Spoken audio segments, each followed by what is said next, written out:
tatkala itu di khalayak itu yang disampaikan itu torikoh itu, sehingga orang itu masuk ke situ terus untuk berusaha ke situ, angan-angannya ke situ, dia terus lemah di dalam memperjuangkan kebenaran, memperjuangkan menghilangkan kebodohan orang, bukan apa? Bukan Pak, maksudnya selama ini loh Pak, maksudnya selama ini, mana ada balance kayak gitu. Ketika tasawuf itu dilihat dari jumlah masanya grassrootsnya, maka itu baru menyaksikan secara parsialnya. Orang lagi berproses dilihat, wong tasawuf itu loh, akhirnya mau Buddha tujuh pikiran tok ora. Padahal itu baru tahap awal proses pembinaan. Maka saksikanlah, kalau pengen yang real, saksikanlah sejarah masa lalu. Yang membebaskan Konstantinopel siapa? Torikohnya apa? Yang membebaskan Palestina siapa? Torikohnya apa? Pasti keluar semua itu. Atau saintis Muslim itu dulu torikohnya apa? Ketemu semua. Nah, ketika orang yang dilihat adalah budak-budaknya masa yang lagi berproses, ya kita orang tasawuf ini orang wirid padahal wirid itu satu proses tarbiyah. Ketika dia sudah usul pasti punya keistimewaan dan pasti punya tugas. Pasti punya tugas yang lebih. Nggak mungkin orang udah usul ilallah terus nongol enak terus, nggak mungkin. Karena dia bisa nggak perlu ada masalah apa itu bisa dilepas secara sirinya. Ini tadi proses misalnya ada orang sakit iki sebabnya apa? Sebabnya karena Gusti Allah langsung, atau sebabnya malaikat yang sedang bekerja, atau sebabnya iblis yang sedang menggoda. Itu orang kalau usulullah ketemu, oh masalahmu ini orang sebabnya kiriman orang. Kamu pernah zalim, maka apakah iblis yang ditugaskan untuk merusak kondisi kehidupan dia? Itu orang-orang usul. Tapi kalau orang nggak punya koneksi yang ilhamat seperti itu, nyawang orang bermasalah, dohirnya tak sih. Nah itu kelebihannya orang kalau memang sudah berhasil sukses dalam beruzlahnya seperti itu. Ini kan saya nggak menafikan ini loh Pak, maksudnya tak maksud itu. Nanti kembali, ini kan gini kan. Nah itu ada. Ketika dilihat ada grassroots orang yang grup-grup lagi berjamaah pikiran, terlihatnya akan orang lihat negatifnya. Hari-hari kan menunggu padahal itu kan bisa proses. Makanya kan itu kan tidak substansi Pak. Jadi makanya kan mengembalikan bagaimana bertoreko, bagaimana bersyariah, bagaimana bertakiko itu kan di mukodimahnya Iko dari Imam itu kan di antara kan kita berlaku syariah itu agak budaru. Berlaku syariah antak budaru, berlaku toreko antak sidaru. Berlaku haki kok antas jadaru. Jadi toreko itu bagaimana memandangi arti lalu ke aktivitas. Jadi bukan torekohnya wirid, karena toreko wirid itu kan pernik, bukan bukan makosid ya. Jadi bertoreko itu adalah antas sidaru. Media, cara. Jadi toreko wirid makanya kan Iya, Surah Darat itu dalam kitabnya termasuk Sarah Hikmah Terjemah Hikam itu wong awam kang durung mentas sanga ngelmu telung perkara usul fikih tasawuf, durung mentas sanga wajib mubadarah, haram manjing thariqatul wirid yaiku thariqah fikih. Itu kayak Surah Darat. Terjemahannya terjemahan hikam. Saya senang. Nah, seringkali orang bertoreko wirid sehingga tidak, karena apa? Ini lebih basic fikih. Berbasic syariah cara agama umum. Padahal kan syariah itu antak budaru, wa tariqah antak sidaru, wal khaliqah antas syadaru. Intinya tuh begitu. Nah, kalau yang sempurna lihat ikhya. Ya. Jadi ihya itu paket lengkap satu kitab berbicara tauhid ya. Setelah berbicara tauhid, amal-amal ibadah itu dijelaskan secara fikihnya. Setelah dijelaskan secara fikih syariatnya, dijelaskan tentang sir-sir. Itu contoh sumbernya kitab tasawuf. Nah, orang yang mampu menjalankan seperti yang ihya tulis itu, makanya Imam Ghazali tulis, pasti orang-orang seperti ini punya keistimewaan. Dari tutur katanya terjaga, tangan kakinya, matanya, telinga, mulutnya terjaga. Karena apa? Dia menguasai ilmu tauhidiyah, syariatiyah, hakikatnya. Orang yang menguasai tiga ini pasti bisa dipastikan akhlaknya pasti muncul. Karena ketika dia menyimpang dari koridor pangeran, langsung kena karmanya. Orang kalau kena karma pasti takut untuk mengulang peristiwa itu. Kelebihan orang yang berhakikat dengan zahir itu sampai titik itu. Makanya akhlaknya mulia, karena dia sekali melakukan kesalahan, tugas salahnya langsung ngaku. Nggak perlu langsung ngasih hukuman. Itu contoh orang yang bermakrifat dengan zahir. Nek ijeh mau lagi bujuk-bujuk, mereka lagi berdosa. Sebagaimana kita juga bujuk-bujuk ketika waktu sholat datang masjid. Cuman jadi setiap thariqah itu punya kurikulum pembinaan masing-masing. Nah, nek yang dinilai adalah orang-orang ibtidaiyahnya, ya kaya kita meskipun umur tua, pelajaran 1+1. Ya dibandingkan kita ya jauh. Tapi ketika dia mengikuti kurikulumnya sampai lulus, insya Allah pasti. Jadi nggak menafikan ini dan itu, nggak menyalahkan sehingga semua itu sedang menuju. Cuman prosesnya kalau thariqah dia punya kurikulum sendiri.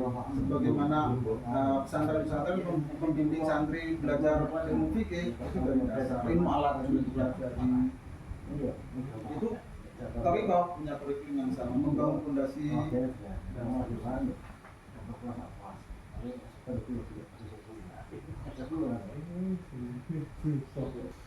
Melalikan apa yang jadi Pak, delalain jenengan ketemune wong sing ngono. Dan aku dulu banyak ketemu wong sing toreko, merasa punya nilai lebih, merasa apa nggih?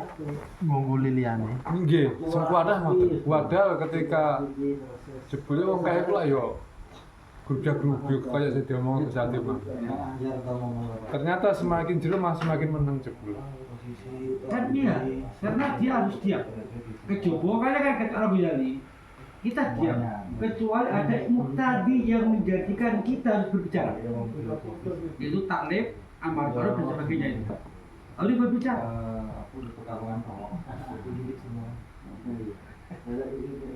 Sebab orang itu bubar. Misalnya zaman dhisik aku sering ketemu zamannya ya Asrori Jasuga. Sering ketemu tapi sing nong Sidikiyah Jombang sing Mbah Mukhtar Abdul Mukti. Nah, daerah Kanyen Juwono kuatah. Rata-rata swantrine ngaku. Ya gini kok punya merasa punya nilai lebih. Mulanya gini Pak. Jadi Al-Ghazali termasuk menurut kita bidaya. Jadi ketika dalam hati diri seseorang bahwa ada makhluk yang berhina dengan dirinya, maka dia mengidap penyakit ujub dan sombong. Itu tasawuf dikategorikan sifat-sifat rububiyah. Merasa aku sing paling alim. Makanya kayak gini, jadi termasuk inti rububiyahnya kan ini. Jadi kita diperintah tahqiqul rububiyah dan ta'alluq di rububiyah. Jadi membuktikan kita itu siapa, kita bukan apa-apa. Jebule ben ora kaya sudut pandangnya Cak Riz. Jebule ben ora ketemu wong sing ngene ku mang. Kita itu jangan menolak dulu. Datar-datar aja. Terus ini di antik. Iya. Contohnya tadi ketok itu nek di makna ya kan bunyi hukum. Atau lagi kalimat yang paling dianggap orang sesat, ma'rifat sholat. Itu ternyata maknanya adalah kalimat itu benar di sirinya. Kalau dihukumi secara dohir salah. Ternyata benang merahnya itu adalah ketika orang sudah ma'rifatnya tinggal tinggi sampai level fana, bilang akal. Bilang akal kan sholat. Artinya orang kalau lagi fana langsung sholat. Ya. Apa? Tapi nek sing ngene iku ora untuk dino. Iya. Ini kan kalimat ini untuk orang-orang sudah sampai puncak, tapi ada orang salah paham ketika dia merasa sudah musyahadah usul ilallah, wis ma'rifatan. Loh apa aku sholat buat Mustafa? Nah itu memahami kalimat wis ma'rifat kok sholat. Itu salah pemahaman. Nah itu yang dianggap tarekat-tarekat yang sesat, yang tidak nah versi anu tarekat yang muktabarah. Karena kalau muktabarah pasti silsilahnya ke Nabi. Yang Nabi itu orang pada suka puncak manusia, tapi ternyata syariatnya sana. Jadi terkadang mustalahat di kurikulum tasawuf terutama yang Jawa itu ada kalimat-kalimat yang penuh makna kalau dipahami secara zahir sesat. Maka dalam itu secara hakikat.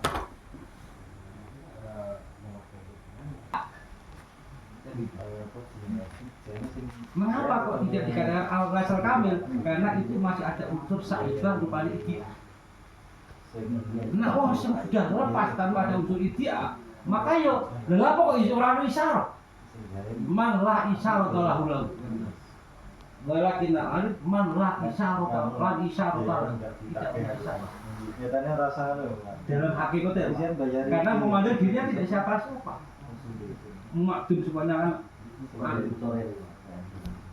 makanya kan semuanya berpasang-pasang sehingga antik Ibnu Athaillah jadi semuanya dipasang iki hakikat iki syariat iki hakikat iki syariat terus sehingga dalam memahami sebuah makalah kadang-kadang terpotong tapi ini kudune mbok gabungno karo dalil makalah iki cara mbok gabungno iso menyesal kan itu kayak ngono Aku dulu jadi dari belajar saya anak sing kadang-kadang kita ambil dulu kan ngakolah iki ambiki sehingga runtuh karena itu adalah bagian dari satu pasang yang tidak dipisahkan dipisahkan kadang-kadang menyesatkan repot. Kalau sempat blank itu laisal arif, itu pak blank perkara dulu kudunya adalah iki ya. Dari kita, tangan-tangan dewi orang ketemu orang di pasangan ya pak, orang ketemu. Oh iya, nunggu ilhamnya datang. Iya. Ternyata ngatola sen ini itu gurunya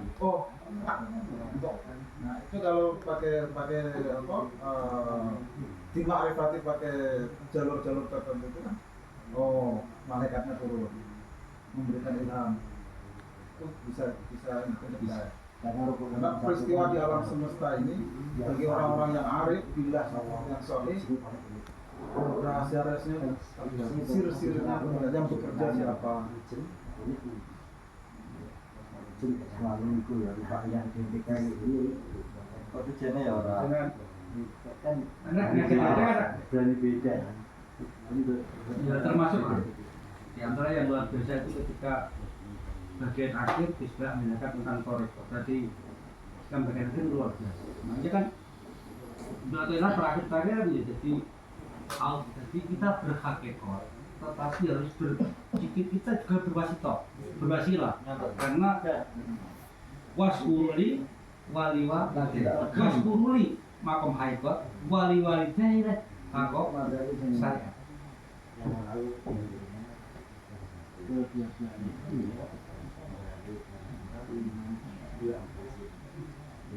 Ayo sing marai apa mengkaji torikoh tertentu.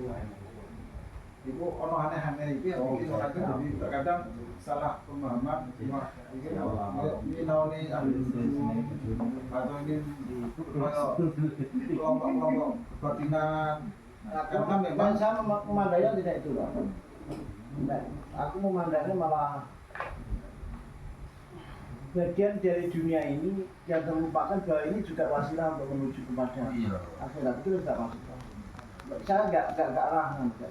Masalahnya aku juga berbatoan kifatul adya fitratatul awliya itu yo. Memang torika sing berupa Allah masuna. Torika sing wajib itu kamu lakoni. Karena itu juga bagian dari torika menuju kepada Allah. Termasuk taklum ya torika. Menghilangkan kebodohan ya torika menuju kepada Allah. Kayak gitu kan? Apa kan? Iya.